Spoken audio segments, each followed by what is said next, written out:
Well, hello, and thank you for joining us. You are here tonight to listen to myself, who is Chrissie Hodges. This is my YouTube channel. I'm a mental health advocate, in particular for OCD, a peer support specialist. And I also do referral consultations. And we're going to talk tonight with several advocates about pure OCD with sexual, blasphemous, violent, intrusive thoughts. Woo! Sounds exciting, right? Anyway, I'm going to let our panel introduce themselves, and then we're going to jump right into the questions. Alison? Hi, I'm Alison Dotson. I'm also an advocate. I mean, probably not as much as Chrissie. She's out there doing this all the time. Why did I start off like that? Like, what? I'm not as good as Chrissie. But you're awesome. I don't know. So I am the author of a book for teens with OCD called Being Me with OCD. So it's partly based on my experience with Pure O and like with some practical tips. And I also have a blog and a Facebook page, that kind of stuff. So I'm excited to be here to talk about Pure O and some common questions that people have about it. All right, who's up next? Angie. Hi, my name is Angie Alexander, and I am what I guess is the founder of the Facebook support group page called Friends with OCD.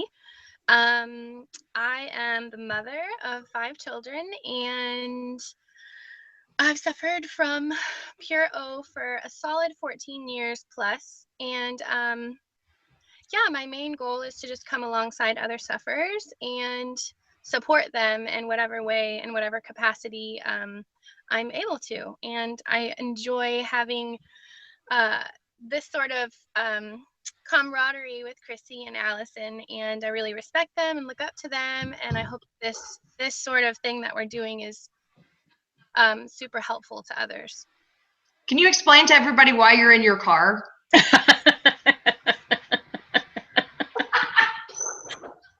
I did mention that I was a mom, and this is like the only quiet place after a day of like running ragged with soccer practices and pictures and recitals, and yeah, so it's a quiet place.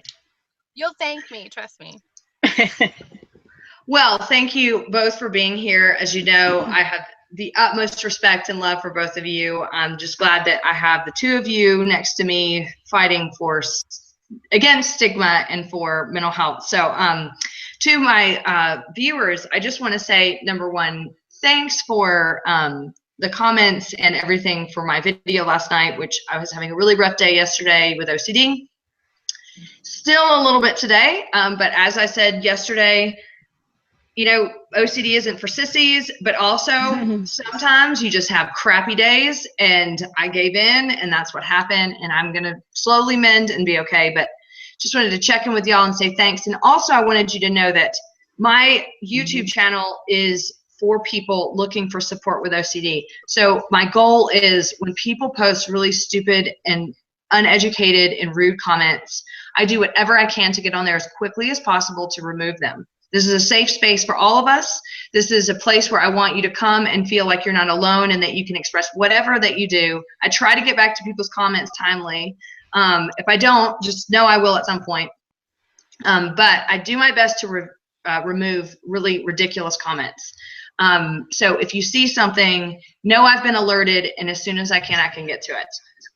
Just wanted to put that in. But our first question for the night, we're going to go around, we're going to do all kinds of questions that are common for Pure OCD, and I think we'll get around to our own personal experiences during the course of the questions. But the first one is one that I get often, and one that I experience, and it sucks, you know, just to be frank.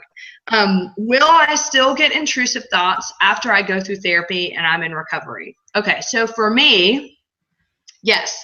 The answer is yes. I went through therapy about 19 years ago. It was unbelievable the way I learned how to change my mind and how I thought about things and develop new neural pathways. But you know what? It doesn't mean that I'm not still a normal human being and that I'm not going to get intrusive thoughts, because every one of us gets intrusive thoughts. And so I did have to get to a point, especially I would say in the last 7 or 8 years where when an intrusive thought would come, I would assign meaning to it like we do with OCD, and my body would react. The groinal, hashtag groinal girl. You know, I would always freak out, but, and then, you know, it might take me a little while to neutralize that. But at some point over the last several years in recovery, I've just realized, yes, this is part of how I'm made up. This is part of my illness. So being able to recognize that and just be more in control of not assigning meaning to it has helped tremendously. So yes, I still get intrusive thoughts. I still get triggered by things. I still see things that I feel triggered. But that doesn't mean that it is at the same capacity it was, oh my God, right? You know, before, when I was untreated and really, really ill. It is, I would say, on a normal day where I'm not triggered by anything or having any depression or anything, OCD maybe takes up 5 to 10 minutes of my day. So that's my take. What do you think, Alison? Yes, I mean, the answer is yes for me as well. And I'm going to assume that it is for most people. And that's something I always try to tell people is don't expect that you will never have a bad thought again. It's what we want, especially when we're really suffering. It's like, oh my God, if I could just, you know, take a pill or do this therapy or whatever it is and never have one of these terrible thoughts again, my life would be amazing. So it's hard not to want that and think that if you're going through all this hard work that that's what's going to happen. But that's not the goal. It's actually not the goal. Like you said, Chrissie, everyone has intrusive thoughts. Whether you have OCD or not, you're going to have them. And I think, like, even with me still being on medication and even with therapy, we still are going to have a tendency to overthink things more than other people, even after being treated. That's what I think. I know that I still have anxiety. I know that I get more easily depressed than maybe other people. I think that's like, I have OCD and I'm probably always going to have it. But it's about learning how to react to the thoughts, because before treatment, it's all overreaction, right? Or even during treatment, we overreact to things. And especially like the three of us with the Pure O, Chrissie mentioned at the beginning, it's, you know, violent, blasphemous, sexual. It's really hard not to overthink one of those thoughts. How can you not? You know, it's one of those things where, like, people think that's immoral to have a thought like that, or, you know, society already looks down on that type of thing. So it's hard not to think like I'm a bad person for thinking this. And that's where treatment, and, you know, it's going to take time. I was diagnosed 11 years ago and I still get the intrusive thoughts, and like sometimes I'll still think, oh, why me? Of course it's me, because like I'm this or I'm that. But for the most part, it's like, man, that sucked. I don't want to have that thought because it's really unpleasant. But I know it's OCD. I know that everyone has intrusive thoughts, and I just try to move on.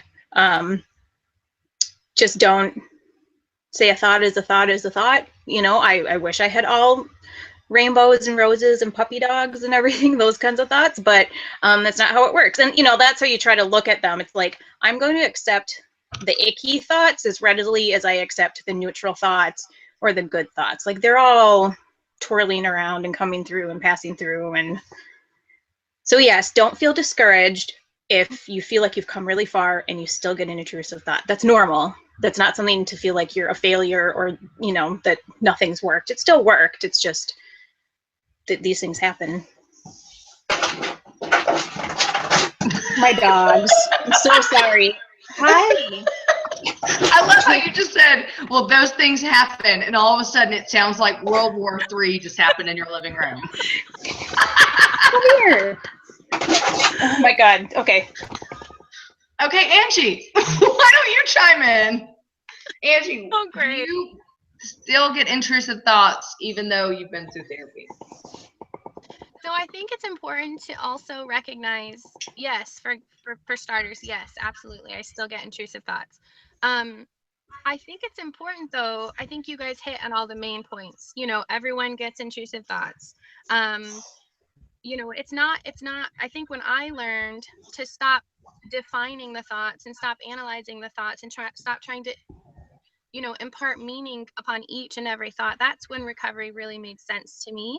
When I stopped trying to like assign meaning to each thing that was going in through my brain. So, but I think it's important also to just chime in here and say that I think we'll still experience intrusive feelings, because that's the same sort of, it, in my mind, it's coupled together with intrusive thoughts, right? So I think that we can, sometimes for me, I can have the most insane intrusive thoughts that they don't even bother me. They come into my brain and they go right out just like anybody else would that doesn't have OCD. But when the feelings surface, even it can be more difficult for me. So I think no matter where you are in recovery, I think it's important to recognize, you know, you have extreme amounts of like depression or anxiety. These are all normal feelings that people feel. It's not things that you're, like Alison said, it's about recognizing what it is and just doing the next thing, just continuing to move on. Like, these are normal thoughts, these are normal feelings. We're just, like Alison said, not responding to them in a way that gives them importance. So I think it's both. I think it's thoughts and feelings, and it's important to recognize both of those. Yeah. Can you elaborate on what intrusive feelings are?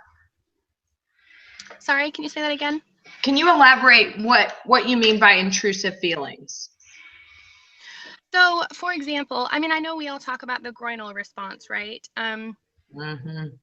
I think it's important to recognize that, and I'll let you elaborate on that because you're the master. But that's not what I want to be the master at, by the way. But for me, you know, intrusive thought, I think it can be anything. I know lots of people who struggle with just a basic fear of depression. They're always afraid to feel anything but happy. So anytime you feel any sensation, whether it's in your groin or in your heart, it's you have an expectation in your mind of what you're supposed, you know, that's supposed to, what is normal. We have this picture that we've set up in our mind, and we've kind of carved out this space that we think we're supposed to fit in. And when we go outside of that, when life rocks us, because that's what life does, even the most mentally healthy people I know suffer with anxiety from time to time. They suffer from depression from time to time. Negative self-talk, all those things. I think it's just a feeling that arises in your gut sometimes, especially with people who have intrusive harm thoughts or intrusive sexual thoughts.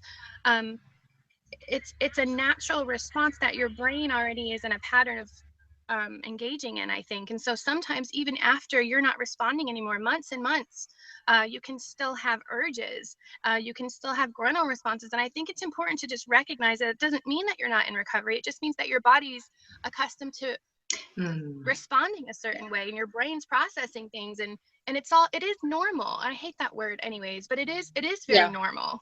Well, that I was going to make that point too, but I guess I totally forgot. So before I knew I had OCD, I just remember thinking, like, even if I woke up tomorrow and I never had a new intrusive thought again, I'll never be able to forgive myself for the memory, like for the things I've already thought. And I thought, like, these memories will kill me. It almost felt like, you know, it doesn't matter if I get help. It doesn't matter if I get better, because I'll never forget this time of my life. Like, you branded yourself as a horrible person because of that. Yes. Yeah. And I thought, you know, of course, knowing it was OCD made so much more sense and made things better, because then I realized it wasn't my fault, you know, that this was a disorder. But I think sometimes people too can't always tell the difference between like a new intrusive thought, and it doesn't have to be new, or just like remembering I used to have these intrusive thoughts. Like, we remember a lot of things, you know. It's like I remember riding, like learning to ride my bike. I remember it was like I really wanted to practice and it was a really windy day. Like, that's just a random memory I have. So I'm gonna have random memories too of these negative things. And it's like, oh, is that new? It doesn't matter, you know. Just like start treating it like, who cares? Who cares if it's a new thought or if it's something that's been there for a while? You kind of try to treat it the same way. I love that. That's such a good point. And especially in regards to like, anyways, that's a really good point. Well, excellent insight. Allison. I would like to acknowledge too that my dogs are coming in and out. You don't even have to acknowledge it. We see it. Okay. I mean, I want it to be known that I know that I'm not just like, what? Yes, What? we see them. And they're a welcome addition. Do they have any thoughts about intrusive thoughts? Are you good puppies? Well, no. Yeah, they probably have all kinds of intrusive thoughts, like what would happen if I bit mom on the face, and then they're like, oh my God, never.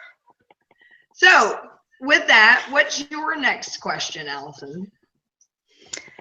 Okay, a common question I get. Darn it. It popped out of my head. I'm glad you have to go first. Yeah, no kidding. Oh, we're going to have all these questions, all these common questions. Chrissy came up with one, and I'm like... Do you want me to just do another one? Yeah, and if I think of mine while we're talking, I'll just like write it down or something. Okay. All right, this is a big one, and I definitely just want to make sure that we get time for this. I've had several people talk to me about this. Huh? Can I ask really quick before I forget? Did you write the one down that you're trying to talk about now? Because I need to say this so I don't forget. Okay, say it. Okay, so today somebody asked, why you hear, and this is my therapist said this to me initially when we started talking about intrusive thoughts. He said, these thoughts are ego dystonic, which we're familiar with that term. That just means that they don't align with your principles, your personal values. You know, they're ego dystonic and not ego syntonic. You don't desire them. You have no desire. So the question is, when people say, well, if they cause anxiety, then you know that they're not of you. You know that they're not your desire. Well, what happens later in recovery when those same thoughts no longer cause anxiety? Great question. Huge. So many people. So people who are kind of further in recovery are triggered by this because they're like, whoa, you know, that's the whole backdoor spike. Like, this doesn't cause anxiety. Like, thinking of drowning my daughter in the bathtub doesn't cause anxiety for me anymore. But that's kind of scary, because if that is the indicator of me not really wanting this thought, then maybe I am what I was fearing I was 10 years ago, you know? So yes, let's talk about that. Yeah, that's great. Actually, that it kind of reminded me of my question, which was, or maybe it wasn't my question, maybe you just came up with it, but that idea that I was afraid to get help. I'm writing it down, by the way, Alison. I'm writing it down. This is her thing. I mean, I'm just like jumping on it. I'll take credit for that. So I was afraid to get help because I thought, if I don't feel sick from these thoughts anymore, then I might act on them. Because it really felt like, no, this is the thing that's keeping me from doing bad things, is feeling sick from it, knowing it's wrong, getting upset, just like really torturing myself, you know, feeling so depressed and like even having suicidal thoughts. Like, all of this stuff is what keeps me from like reaching out and molesting someone. That's not true. I never reached out and molested someone before I started having these intrusive thoughts. So I think that's a common fear too, is just like, how am I going to know? If I don't feel anxious, then I must like it. And I think we end up learning the difference between not feeling anxious and liking it. Like, there's a whole world of emotions between feeling sick and like liking it. You know, it's like, no, you just learned how to deal with it. You learned that this is OCD and it's an intrusive thought and it doesn't mean anything. That's a far cry from desire or, you know, the urge to actually act on something. Yeah, exactly. I think that my take on that, hold on, I just had another thought. I like your pen. So I think the thing is, and I'm going to continue on the theme of what I answered with before, is that I think that people with OCD, you know, no pun intended, but we're obsessed with what is normal. Yeah. You know, and so we project this idea of what things should be. And if we aren't meeting that expectation, then there must be something wrong with us. whether that is over the expectation or whether that is under the expectation. But we think that we should feel a certain way. And when we're not feeling that way, then there must be something wrong with us. Yep. So in therapy and while you're working toward recovery, absolutely, this is a huge fear. Well, I didn't feel anxiety when I was rating girls' boobs. That must mean I'm a lesbian. No, you are actually training your brain to say, I'm going to look at a chick's boobs and I'm not going to freak out. Right. So we're actually training ourselves to be kind of on that normal scale. Yep. But we have swung so far up, we don't even know what normal is anymore. Mm-hmm. And I think that this is interesting. God, there's so many questions that are surfacing right now. Like, I don't know if everybody with OCD is very black or white, you know, that it has to be like this or it has to be like that. But I do know that for me, there isn't a lot of middle ground. And there isn't a lot of this, you know, I can kind of feel in this gray area. It always has to be the definitive or the non-definitive. And I think that is a learned behavior, and I'm not criticizing myself for it, because self-love and self-care recently, yay. But I do think that what happens is, you know, in therapy, you have to understand what the point of therapy is. Yeah. The point of therapy is not to prove that you are your obsession or to not prove that you are your obsession. It is to train yourself to not react. Yeah. So if people don't understand that the goal of getting better is to not react or accept that, which is hard to accept. It was hard for me to accept as well. I was pissed off at my therapist when he was like, maybe you'll be gay, maybe you won't. I'm like, wah! But it's understanding the goal of therapy. The goal is not, when I think about molesting a child or, you know, murdering my child, you know, that I either am disgusted by it or I'm happy about it. Like, we don't want that. We want to just have the goal to be, I have this thought and wow, that was a doozy, but goodbye. And I'm going to move on with my life and not assign meaning. So that's kind of my take on it. Yeah. I wonder if, like, so Angie, you were saying that your therapist said this to you today? No, I don't see a therapist right now. Oh, okay, but, I see. I like, in the beginning, I feel like that is kind of that initial appointment when the therapist tries to help you understand that you're really not crazy without like actually giving legitimate reassurance, you know, like right. You know, you're fighting against this. You're actually trying to save your child while you're worried about, you know, hurting it, or you know what I mean? Like, so. Okay. Yeah. So I was gonna say, if that's like a therapeutic technique, like moving forward, then it seems kind of like the whole brain lock thing of labeling, you know, like this is an OCD thought for, you know. Yeah. Okay. Yeah, I think it's important to recognize too, you know, in the midst of I think most people that I talk to right now, currently anyways, are in this weird place of like understanding OCD, understanding that your intrusive thoughts really aren't, you know, like, I think it's I'm really sorry. What is that? That's my dog. Is that your dog? I'm really sorry. Just. What is it doing? Keep talking. Just, I will deal with him. It's your face more than anything. Like, ooh. Yeah, go on, Angie. Yeah, go on while the dog's like grunting in the background. So easy.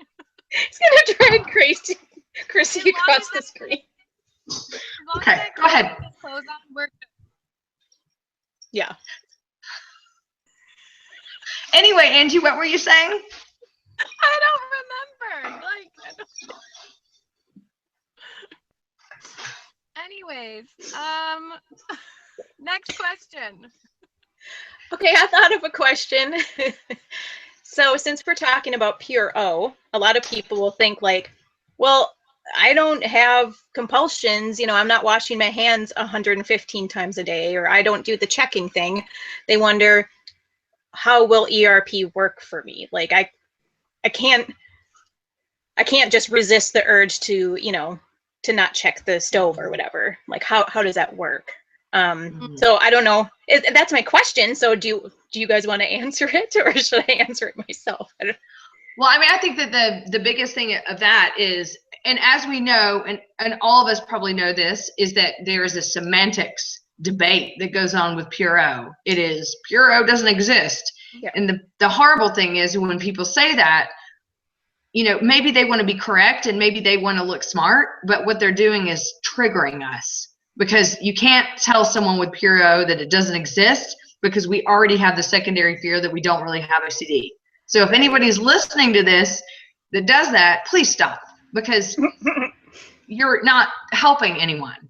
And okay, yay, you win the semantics issue, but still, like, I mean, I think the difference is, or the thing is that that's where you have to have a trained psychologist, specialist who can say that, and you need to identify your compulsions and be very honest about it. And I'm not saying that people with Pure OCD are liars, but we feel very comfortable in our compulsions, and oftentimes don't want to give them up, because that's what we know, that we can feel safe even though it's painful. And so, you know, regardless of whether or not you're washing your hands or you're organizing things, the compulsions are still there. It's avoidance, it's rumination, it's reassurance seeking, it's all that. And you have to be honest with yourself and your therapist and be willing to see when you're doing it. And that takes practice. And I think that's an added layer of difficulty in therapy and an added layer of difficulty in recovery, because when I'm seeking reassurance, I'm not actively in my brain going, I'm compulsing right now.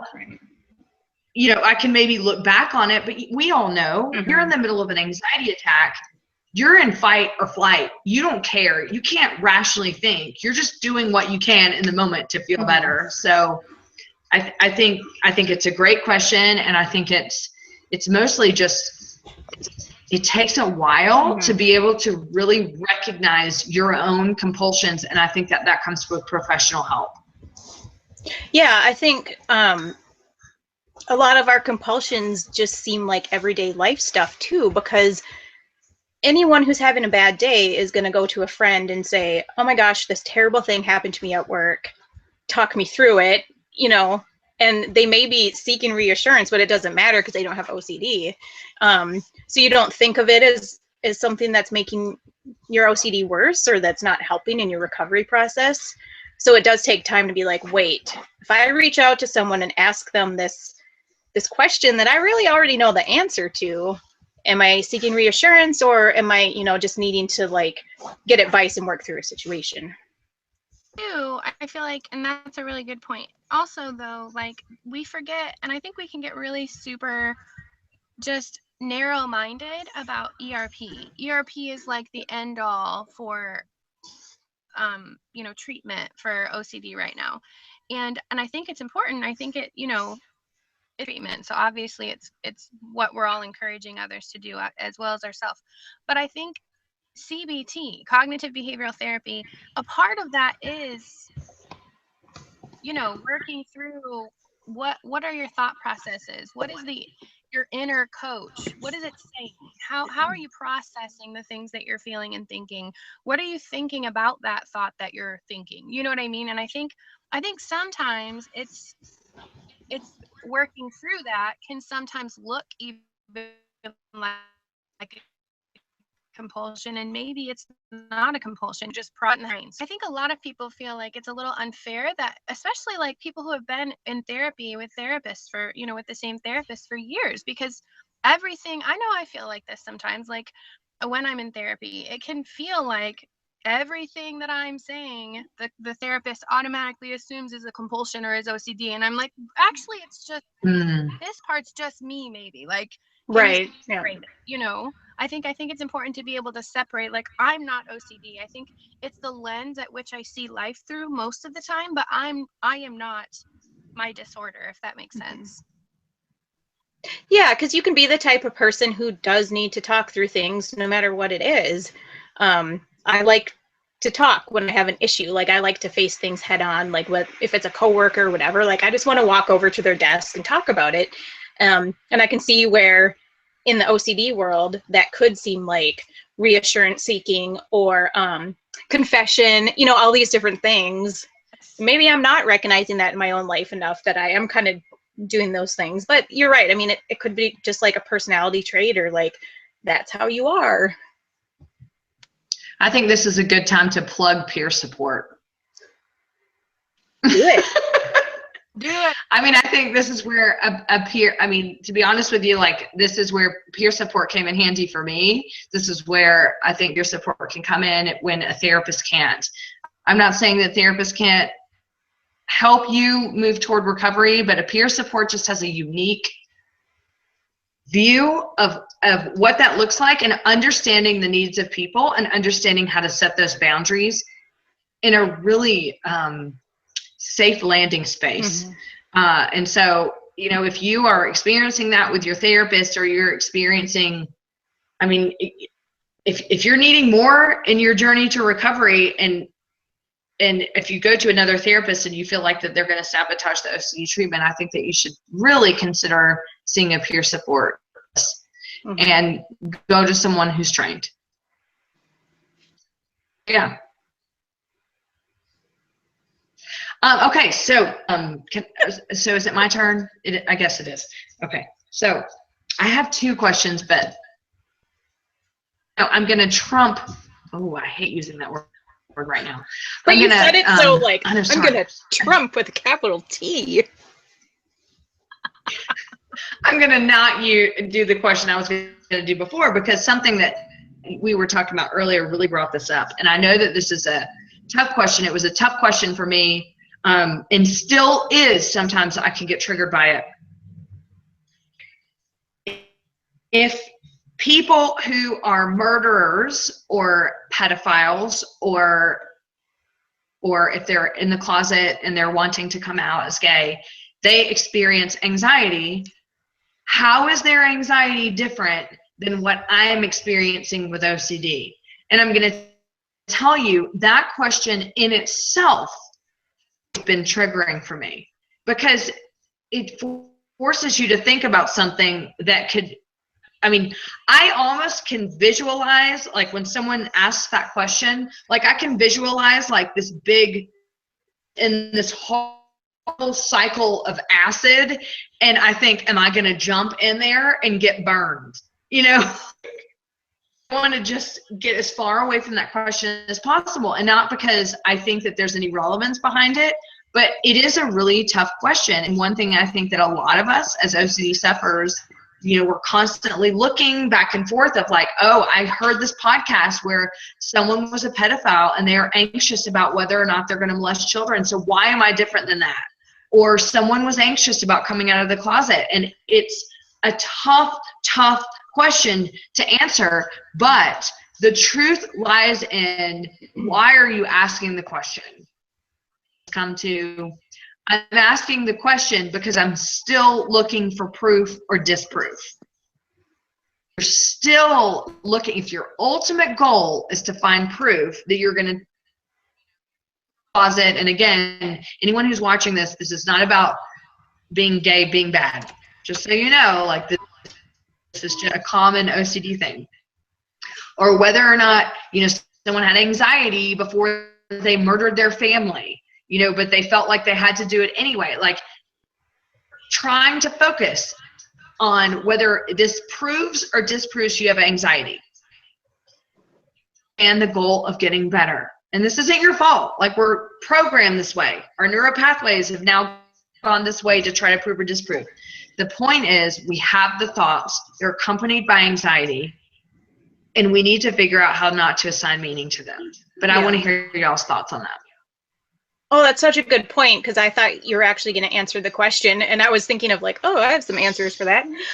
But that's true. It's another form of reassurance seeking and testing, and you know, like testing yourself for that groin out response, like all that stuff. It's like, anytime, I mean, I think there's a fine line between doing research on what OCD is, and, you know, maybe how you differ from like an actual pedophile or whatever, and just like throwing yourself into it to the point of like, okay, this study says that, you know, most pedophiles like focus on one sex, so, you know, over another, and I don't, you know, like, I often say Google is not your friend.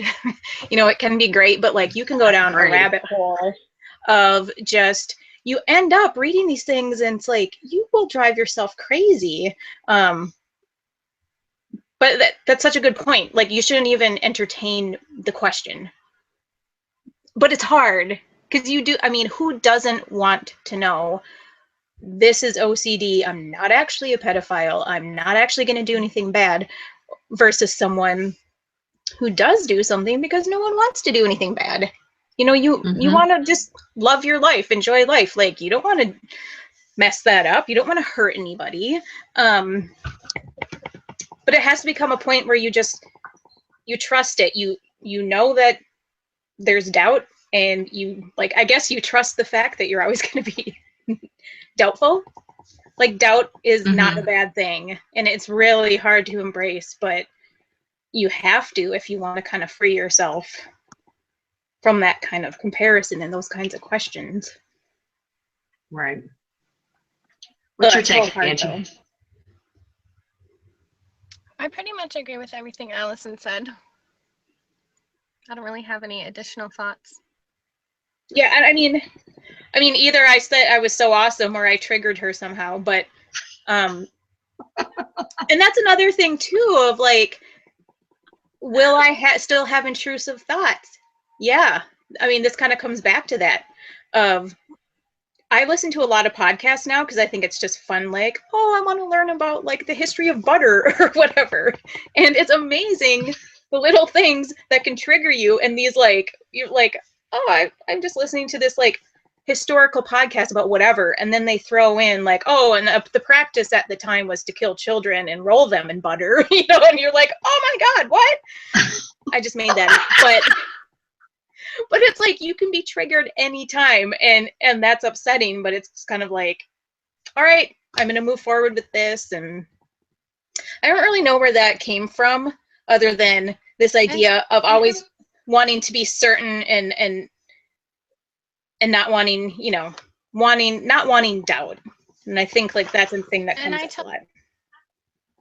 I was going to respond, but I honestly, to just be totally candid, I forgot that question.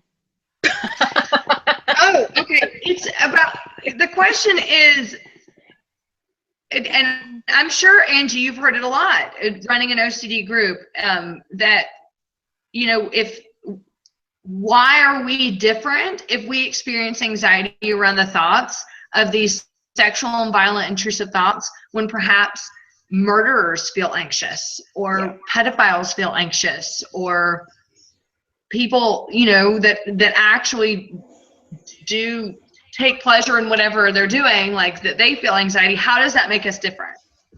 So like, I think for me, just speaking from my own experience, my own journey, I've struggled with, you know, one of my biggest obsessions has been, what if I don't love my children? Always having that kind of shame and guilt as a mother, not doing things well enough, having harm thoughts. What if something happens to them? What if I go crazy like those mothers go crazy? And what if I hurt my kids? How do I know that won't happen to me? Those sort of things.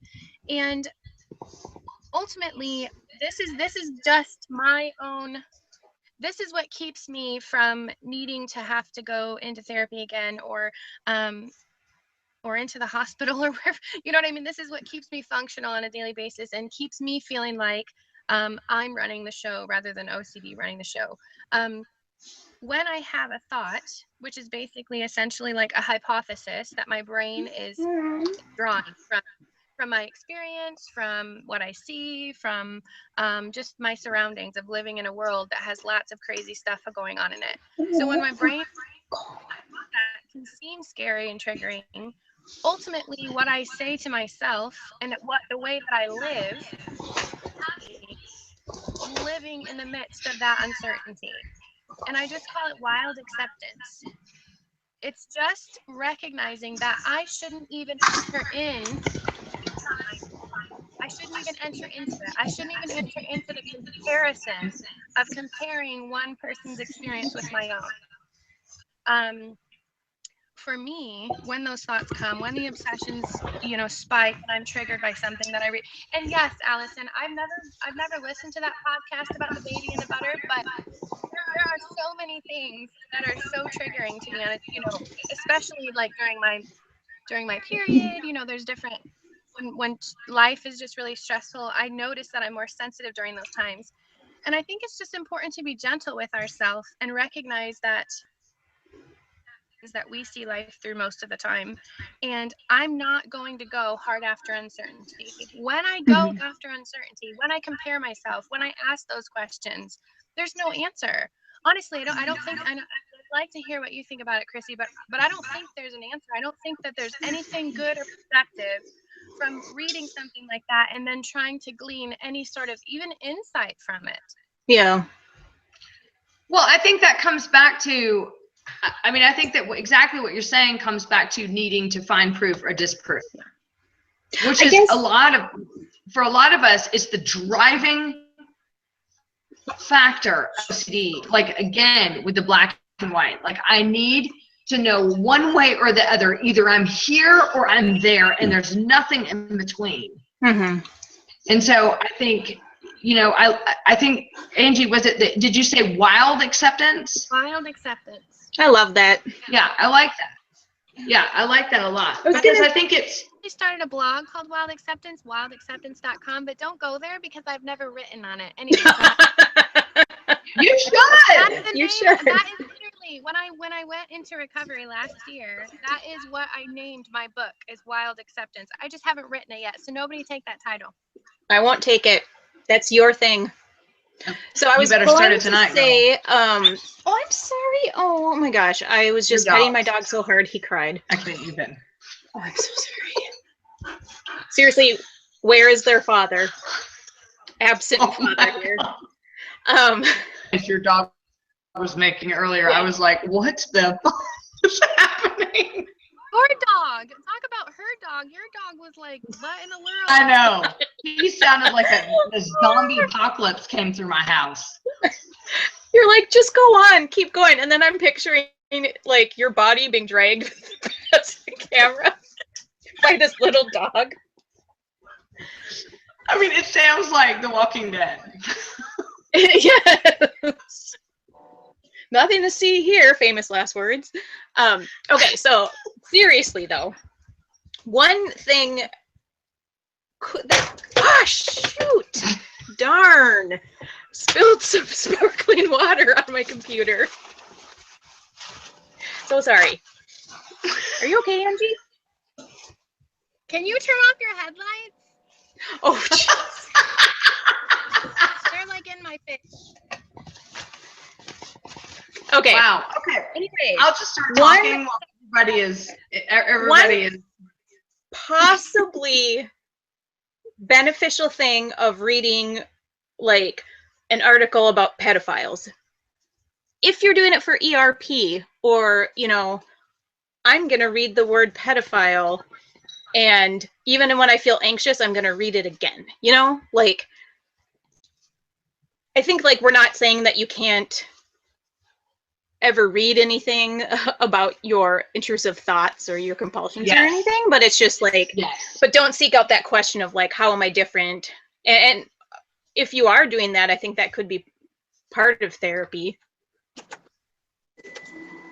So what is the intention of why you're reading it? Right.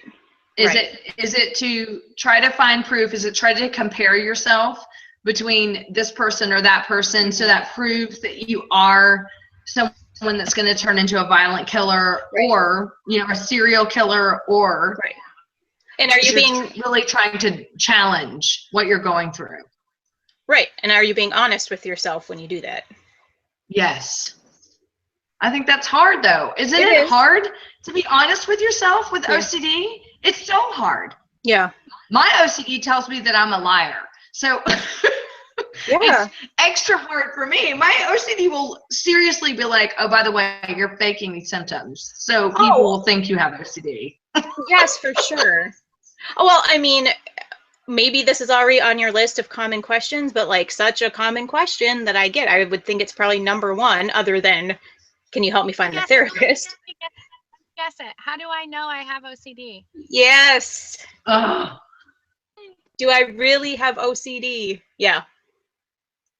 Ding, ding, Number ding. one question. Huge. Number one question that we call it the secondary fear going into treatment. Maybe I really don't have OCD and I really am ... Exactly. Yeah. And I think that people get discouraged in therapy when they find out that therapy isn't going to prove something, Yeah. or that therapy isn't going to stop those thoughts. And that's where it's important to have the right therapist. So the therapist can make you feel comfortable enough, and the therapist can make you and the process. I always, when I work with people with OCD as a peer support, I always make sure that they understand that there is a formula to OCD. It's not easy. It's not like, oh, I'm going to find out the formula and I'm all. But what it is if you figure out your formula, then you have a one-up on OCD. What is that? That is, I'm going to do an exposure today. 3 hours beforehand, my anxiety is at a 6. 2 hours, it's at an 8. 1 hour, it's at a 10. During the exposure, it goes down to a 4. I feel like I don't have anxiety, so that must mean that I want to murder my family. Yep. You know, and then afterwards, you feel so much relief. But then an hour later, it spikes up to a 20 out of 10, and it stays that the next week. You figure out that formula, you figure out how to beat OCD. So to me, that is what proves you have OCD. Mm-hmm. I wish I didn't say that, because You said prove. I know. Sorry, No, I didn't mean it, but I kind of did. Not prove, but it's a tool to use in order to figure out what works for you. Because in the emotional turmoil isn't going to work.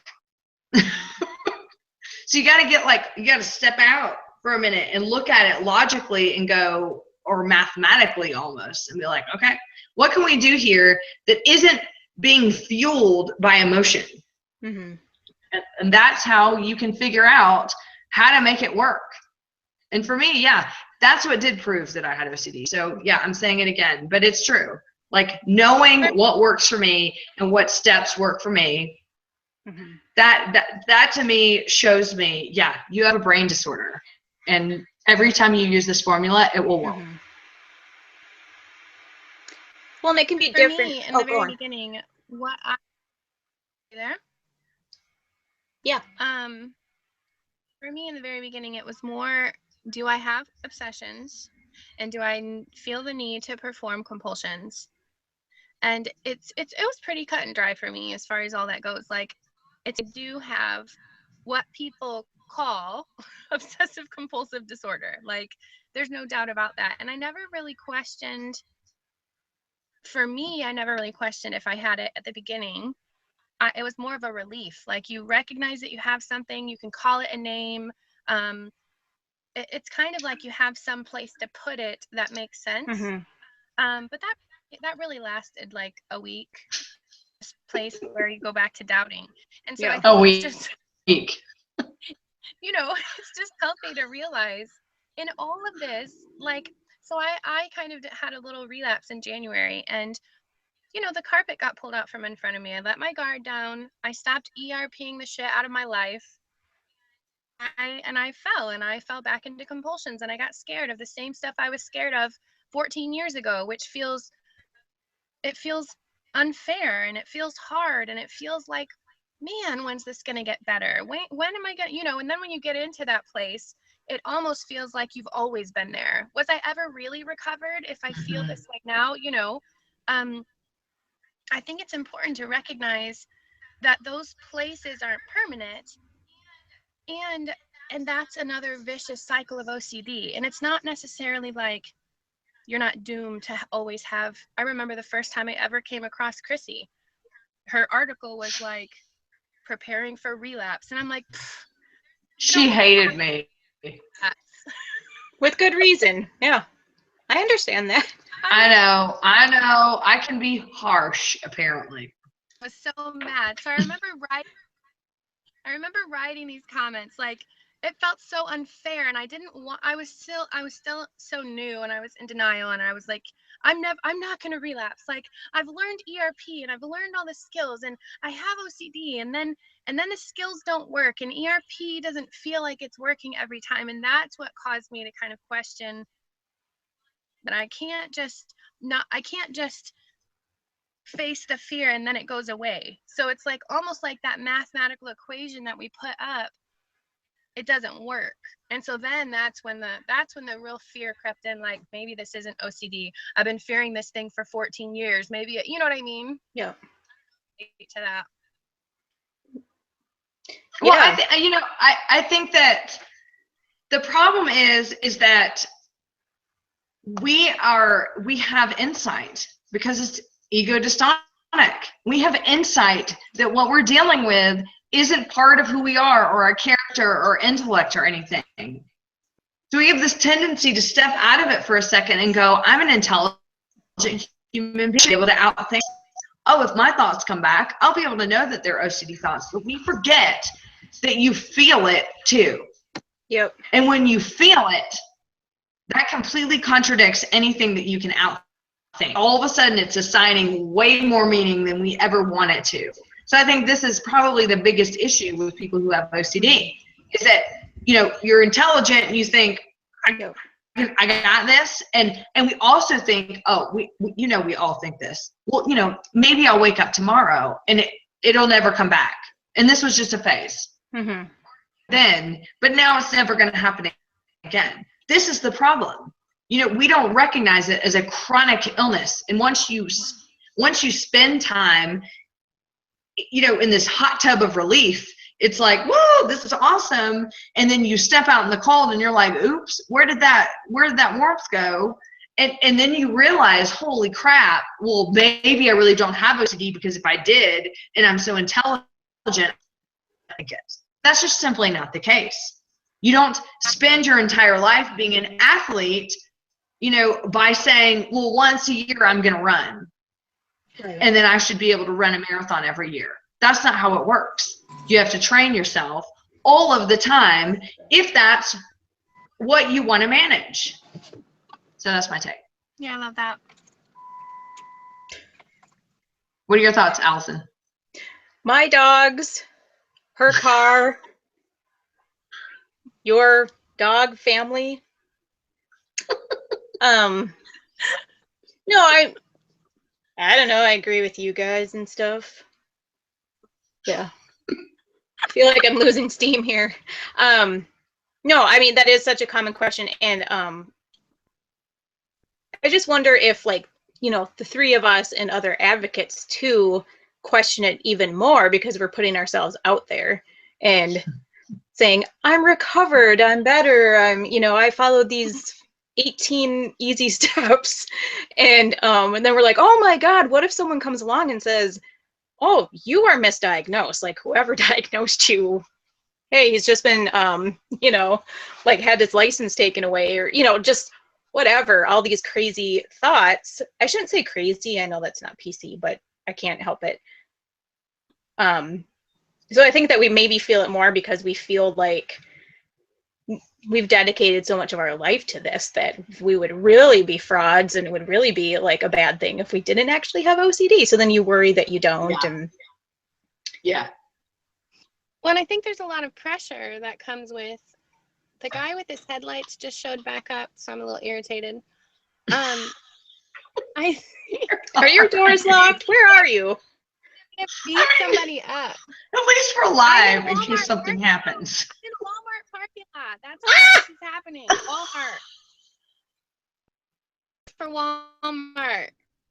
Anyways. So basically, man, I lost my train of thought and it was gonna be good.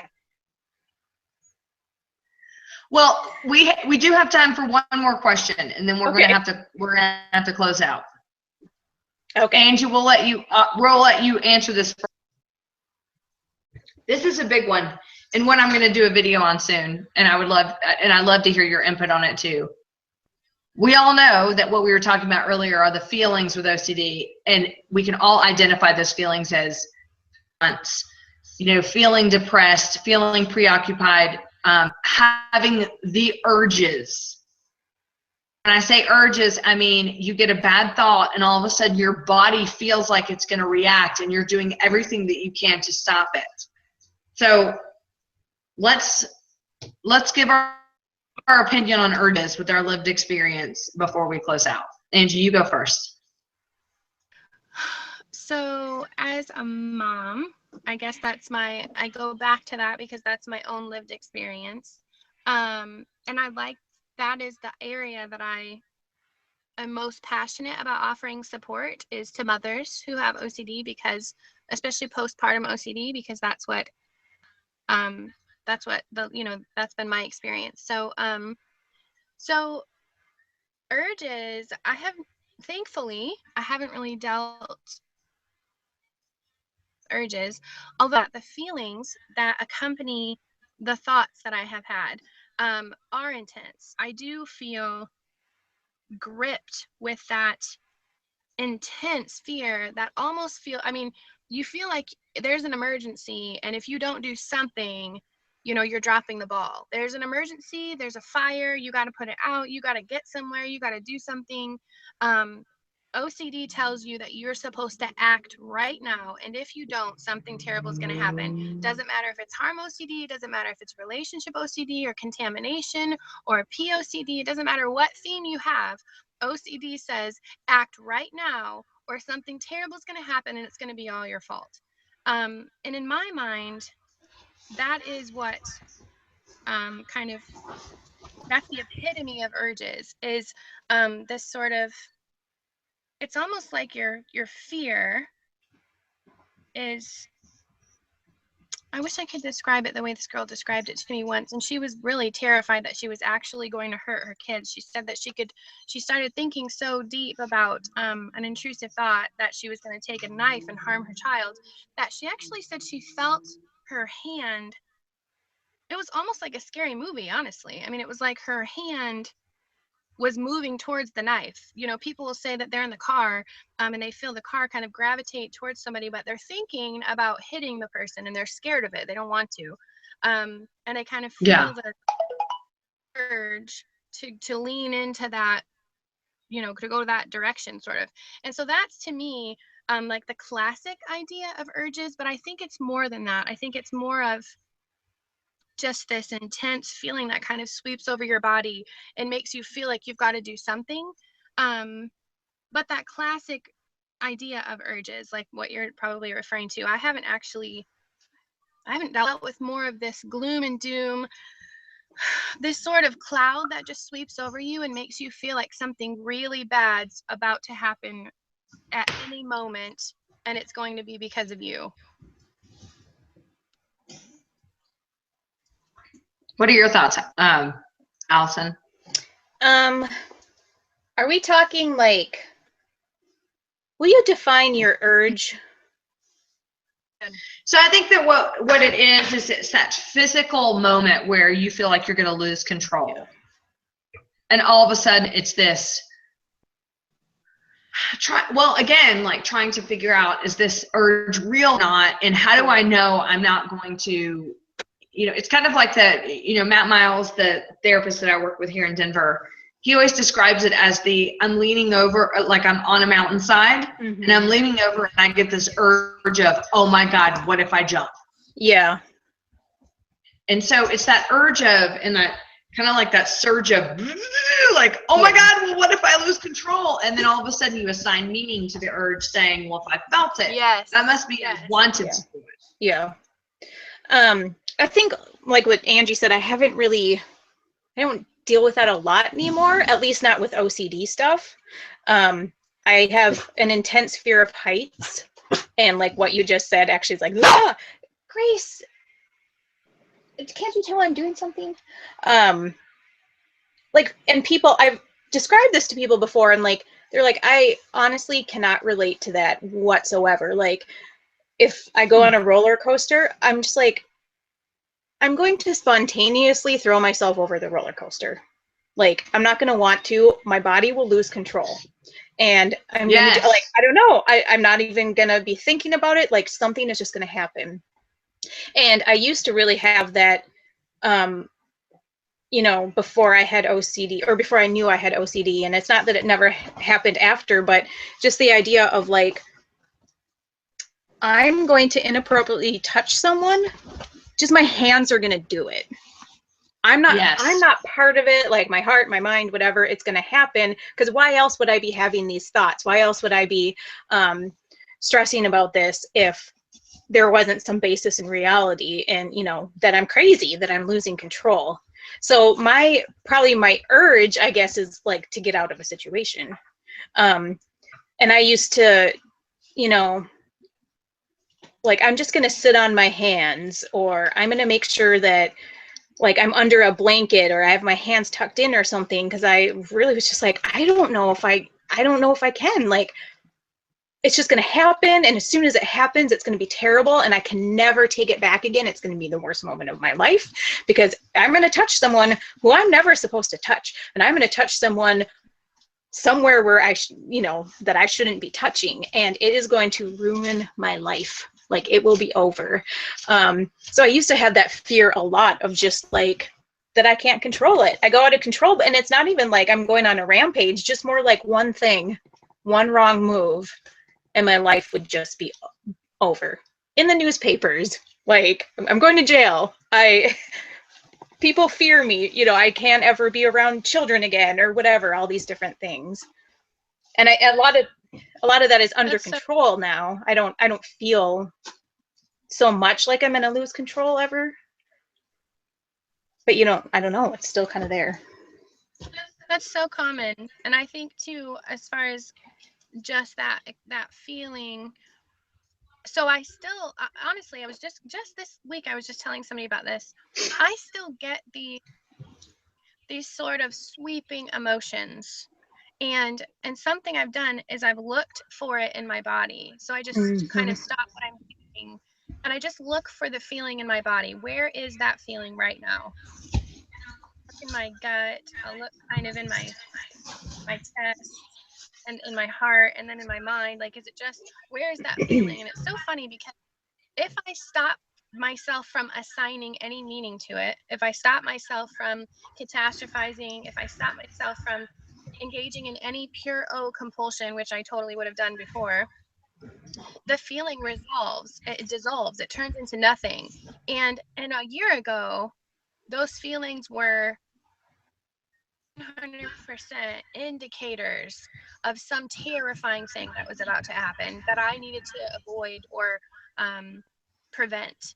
And I think that is huge. I mean, I talk to I get probably at least one message every other day from somebody that's like, help me, I can't escape this. Just right now on Friends with OCD, there's a girl that was just talking about this yesterday, about I have this sort of cloud that settles over me, and I feel like I'm going to do something, or something's going to happen, that I'm really this criminal, and I'm going to act on it. And this is this sort of dark urge that's, I need to do something. Or some people even say, I feel like this feeling is going to cause me to act, because it's like I want the feeling to be relieved. Yeah. So I want to act on it. I mean, that's scary. That feels really, it feels emergent. It feels like there really is something substantially concerning here that I need to give my attention to. And for me, it was only until that, again, wild acceptance, going back to that, okay, here's this feeling, it's sweeping over me. The great thing about OCD, like you said, Chrissy, is that I still have insight. So I get to decide what that feeling means. I get to decide, in the midst of an overwhelming emotion, what am I going to do with it right now? Right. And I think that, I'm going to do a video on urges soon. I just had it requested so much, but my thoughts on it are this. Again, it's the black and white theory. It has to be this, or it has to be that. And that our body reacts to what's going on in our mind. And so if we perceive something as a threat, and a lot of research has shown us, we have a malfunction in our brain that's telling us that there's something dangerous going on and we need to react. from like almost like the reptilian part of our brain. So what does that mean? Is it going to be fight? Is it going to be flight? Is it going to be whatever? So however we're programmed, you know, we're going to react to that, and we trust, survive, that our brains are correct. But the truth is, we have a malfunction in our brain. Yep. Have to hold the line. Yep. For a while. And that's where urges are so tough. If you're sitting at a red light and someone is walking across with a carriage and you know there's a baby inside, and I am all of a sudden putting both of my feet on the brake, and I'm putting my car into park, and I'm having this horrible feeling of really scared I'm going to lose control, and I'm going to plow over this, and I can see the blood all over the ground, and I can see everything that's going to happen.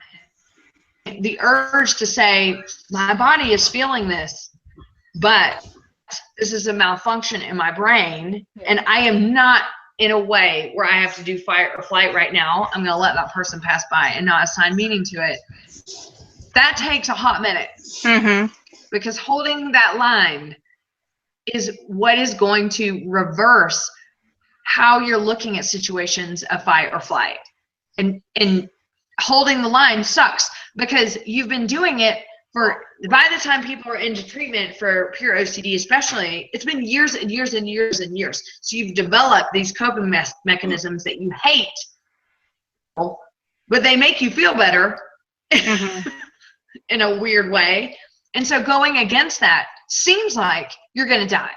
But at the same time, it is just trusting the right therapist, trusting that this is, you know, research-based therapy, that all you're doing is retraining your neural pathways to understand that those urges are part of having OCD. They are not part of what you want or who you are or what you desire. And you have to take the risk and live with the uncertainty and not put your car in park and not put both feet on the brake. That's a hard one. I know, but it's true. Yeah. So anyway, let's do some final thoughts. We need to wrap up.